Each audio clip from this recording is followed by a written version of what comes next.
এই যে ভাই জামাতকে এরা কেউ নিষিদ্ধ করা সারামান ভাই। আর আওয়ামী লীগকে নিষিদ্ধ করার গ্রাউন্ড কি এক? জামাত কি আমাদের সামনে প্রকাশ্য দিবালোকে হেলিকপ্টার দিয়ে গুলি কইরা 2000 মানুষকে গুলি মারছে এইবার জুলাইতে? মানে আবার কি বলা হয় যে বিএনপি বলছে, বিএনপি দেখলাম গয়েশ্বর চন্দ্র রায় মানে মুরব্বী মানুষদেরকে শয়তানে কামড়ায় বেশি।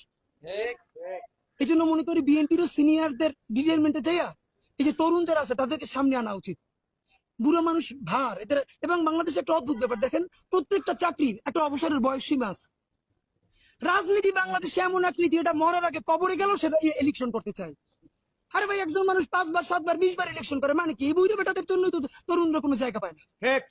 আপনাদেরকে বলি, বলে আজকে যারা আওয়ামী লীগ নিষিদ্ধ করবে, কালকে যদি এসে তারা বিএনপি কে নিষিদ্ধ করবে না, তার গ্যারান্টি কি?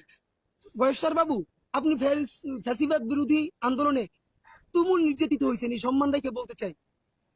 আপনি যে বলেন আওয়ামী লীগের মতো বিএনপি কে নিষেধ করবে, তাহলে বিএনপি কে আর একটা আওয়ামী লীগ হইতে চায়? অথবা বিএনপি কে আওয়ামী লীগের মতো গণহত্যা চালাইতে পারবে?